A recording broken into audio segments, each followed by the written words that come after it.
हुजूर अलैहिस्सलातु वस्सलाम का फरमान है, आका करीम सल्लल्लाहु अलैहि वसल्लम ने इरशाद फरमाया, तलबुल इल्म फरीदतुन अला कुल्ली मुस्लिम व मुस्लिमा, कि इल्म सीखना हर मुसलमान मर्द औरत पर फ़र्ज़ है।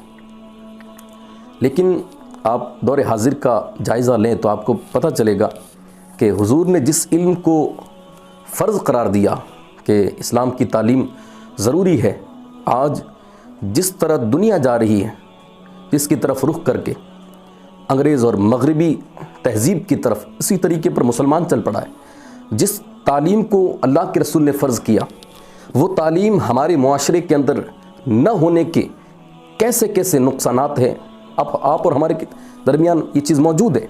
और हम देख रहे हैं कि आज सरकार ने इरशाद फरमाया था क़ुर्ब क़यामत क्या क्या होगा, कितनी निशानियाँ आपने बयान फरमाई कि क़ुर्ब क़यामत कैसे कैसे लोग आएंगे, क्या क्या मामलात होंगे, तमाम इरशाद फरमा दिया।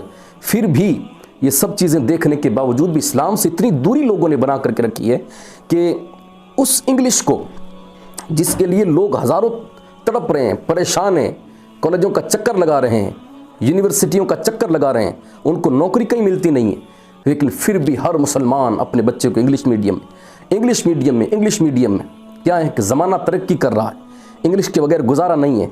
अब देखें, आप उसकी थिंकिंग को देखें, उसकी सोच को देखें कि वो कहता है कि इसके बगैर गुजारा नहीं, कुरान के बगैर गुजारा हो सकता है। उसकी सोच, इस्लाम की तालीम के बगैर गुजारा हो सकता है, लेकिन उसकी हकीकत उसको नहीं मालूम कि अगर मैं इसको डॉक्टर बनाया, मैं उसको इंजीनियर अगर बना दूं, लेकिन अगर उसके पास इस्लाम की तालीम ना रहे तो वो बाप के अदब को कैसे पहचानेगा, वो माँ के जो है अदब को कैसे पहचानेगा, वो रिश्तेदारों के जो है उनके साथ सलूक कैसा करेगा, भाई बहन के हुकूक को वो कैसे पहचानेगा। इसलिए हमारे मुआशरे में जितने लोग हैं और स्कूलों और यूनिवर्सिटियों की तरफ जिन्होंने रुख किया है, वो अपनी इस्लाम की स्टडी का जायज़ा लें कि इस्लाम की तालीम उनके पास कितनी है। हज़ारों रुपए खर्च करके जिस बच्चे को पढ़ाया जाता है, देखो मुसलमानों का कितना बुरा हाल है, लाखों रुपए खर्च करके और फीस भर के जिस बच्चे को सालों साल पढ़ाते हैं, वो आखिर में क्या करता है, वो माँ बाप का मुंह काला करवाता है, किसी लड़की को लेकर भाग जाता है। तुम एक कॉलेज के तरीके पर चल करके अपनी बच्ची को बाल खुले करवा कर, मेकअप करवा करके और उसको सज संवार करके पीछे बैग डाल करके भेजते हो, क्या वो तुम्हारा नाम रोशन करेगी? क्या नाम रोशन करेगी? वो हरगिज़ तुम्हारा नाम रोशन नहीं कर सकती, वो तुम्हारा मुंह काला करवाएगी, पूरे ख़ानदान का नाम बदनाम करवाएगी। हाँ, ज़माने के मुताबिक इंग्लिश भी पढ़ना चाहिए और दुनियावी तालीम भी हासिल करना चाहिए, लेकिन इस्लाम को छोड़ करके नहीं, शरीयत को छोड़ करके नहीं। शरीयत ने तो हर चीज़ की तालीम की इजाज़त दी है कि आप इंग्लिश भी पढ़ें, आप हिंदी भी पढ़ें, आप संस्कृत भी पढ़ें, कुछ भी पढ़ें, लेकिन सुबह शाम कुरान की तिलावत होनी चाहिए, लेकिन 5 वक्ता नमाज की अदायगी भी होनी चाहिए। इतना दुनिया के अंदर इतना गर्क हो गए कि हुजूर के फरमान को पसे पुष्ट डाल दिया, भूल गए कि सरकार का क्या फरमान था। आप देखें, हज़रत उमर रज़ियल्लाहु ताला अन्हु ने 10 साल तक हुकूमत की, कचेरियाँ बनवाई, कोर्ट बनवाए और बहुत सारे मामलात जो हज़रत उमर ने हल किए, आज लोग उस तरीके पर चल रहे हैं। बताएं, किस यूनिवर्सिटी के अंदर हज़रत उमर पढ़े थे, किस कॉलेज के अंदर जाकर के तालीम हासिल की थी? वही दर मुस्तफ़ा था, वहीं बैठकर सूखे टुकड़े खाकर हज़रत अबू हुरैरा भी पढ़ते थे, हज़रत उमर भी पढ़ते थे, हज़रत अबू बकर सिद्दीक भी पढ़ते थे, और असहाब सुफ़ा उसी दर से इल्म हासिल किया तो सहाबा ने आधी दुनिया को फतह कर दिया। उस तालीम को हासिल करके दिल के अंदर इश्क़ मुस्तफ़ा तो होना चाहिए। डॉक्टर तो बना पड़ा है लेकिन पेशाब का तरीका मालूम नहीं, इंजीनियर तो है लेकिन वज़ू का तरीका मालूम नहीं। ऐसे तो मुसलमानों का हाल है। अरे यार, कुछ भी करें लेकिन आपके हाथ के अंदर दामन मुस्तफ़ा होना चाहिए, हुजूर का दामन होना चाहिए कि लगे हो डॉक्टर, हो इंजीनियर, हो मास्टर, लेकिन जब लगे कि नहीं ये सब कुछ है, लेकिन सबसे पहले ये लगना चाहिए कि हुजूर का सच्चा गुलाम भी है, ये हुजूर का आशिक भी है, ये मुसलमान है। हमारे तरीके, हमारी चेहरे मुसलमान लगते हैं, हमारे हाथों के अंदर और हमारी अगर लिबास को देख लिया जाए तो कोई कहने वाला कहेगा कि ये मुसलमान है। आप किसी गैर में और मुसलमान के अंदर फ़र्क नहीं कर पाते। ये वो दौर चल रहा है, इतनी परेशानियां, इतनी ज़िल्लतें उठाने के बावजूद भी लोग दुनिया की तरफ भाग रहे हैं, ये कुछ नहीं देने वाली। अगर मिलना है तो वो दर रसूल से मिलेगा। जो कुछ भी आज तक जिसको मिला है दर रसूल से मिला है। लिहाजा इस्लाम की तालीम के लोग अपने बच्चों को बचा बचा कर कुरान से बचा कर, कहीं ऐसा ना बस कुरान पढ़ लिया, اردو پڑھ لی 5 تعمیر ادب بہت ہو گئی، قرآن کی تعلیم حاصل کر لی بہت ہو گئی۔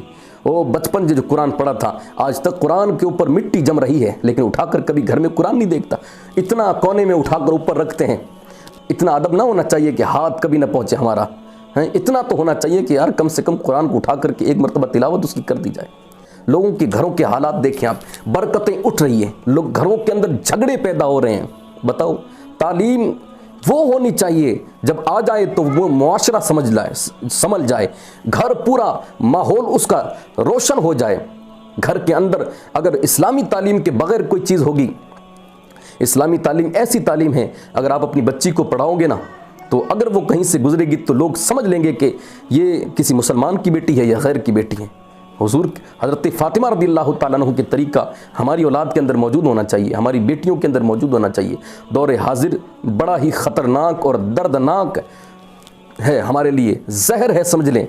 اس لیے یہ تعلیم جو ہم حاصل کر رہے ہیں دنیا تک محدود ہے، آپ کامیاب ہو سکتے ہیں، آپ آگے پہنچ سکتے ہیں، لیکن اسلامی تعلیم نہیں ہے تو آپ اس کے بغیر کوئی گزارا نہیں ہے۔ مرنا سب کو ہے، اور جو قبر کے اندر جواب بھی دینا ہے۔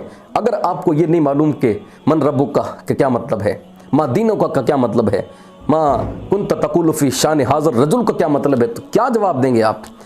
لوگ کبھی مسجد میں آتے نہیں، کبھی سلام پڑھتے نہیں، کبھی لوگوں کو اذان تک کا نہیں ادب رہتا ہے۔ کیسے کیسے حالات، اتنا دنیا میں غرق نہ ہو مسلمان، یہ تباہی ایسی پھیل رہی ہے، لوگوں کا کوئی خیال ہی نہیں ہے، نہ کسی کا ادب، نہ دین اسلام کا، نہ اذان کا، نہ نماز کا۔ دیکھیں آپ، ہر طرف گانے چل رہے ہیں۔ 31 ہے بھائی، 2023 آ رہا ہے، تو کیا 2023 آ رہا ہے تو پوری محلے کی نیند کو حرام کر دیں گے آپ؟ لوگوں کی نمازوں کے اندر خلل ہو رہا ہے، پاس میں مسجد ہے، کفریہ گانے چل رہے ہیں۔ یہ مسلمانوں کا حال ہے۔ مسلمان کیسا مسلمان تھا یار، اور اس دور کے اندر کہاں لا کر، کس جگہ آ کر کے وہ کھڑا ہو چکا ہے۔ یہ صرف اور صرف مغربی تہذیب کی وجہ سے ہے، اور یہ صرف اور صرف دور حاضر کی تعلیم کی وجہ سے ہے۔ تعلیم دور حاضر کی پڑھی ہوتی اور قرآن بھی پڑھا ہوتا اور اس کو سمجھا ہوتا، حضور کی حدیث سنی ہوتی، تو آپ کو معلوم ہوتا کہ اسلام کے پڑھنے سے کس طریقے سے لوگوں کے اندر تبدیلیاں آتی ہے، اسلام کے پڑھنے سے کیسے کیسے لوگوں کو ترقیاں ملتی ہے۔ یہ اسلام کی اسٹڈی سے آپ کو معلوم چلے گا۔ دنیا کی اسٹڈی آپ کو عیاش تو بنا سکتی ہے، بے حیا بنا سکتی ہے، لیکن با کردار اور با حیا اسلام کی اسٹڈی بناتی ہے، اسلام کی تعلیم بناتی ہے۔ شریعت آپ کو سکھاتی ہے کہ آپ کو بولنا کیسے ہے، آپ کو جو ہے بات کیسے کرنی ہے، آپ کو ماں باپ کے سامنے کیسے بات کرنی ہے، رشتہ داروں کے سامنے کیسے بات کرنی ہے، ایک عالم دین سے بات کیسے کرنی ہے، محلے کے اندر زندگی کیسے گزارنی ہے، پڑوسیوں کا حق کیسے ادا کرنا، یہ شریعت بتاتی ہے، یہ انگریز کبھی نہیں بتائیں گے۔ یہ تو میرے حضور کا طریقہ اگر آپ سیکھیں گے تو آپ کو معلوم چلے گا کہ کس کس کا کیا کیا حقوق ہے۔ اللہ تعالی ہم کو عمل کرنے کی توفیق عطا فرمائے۔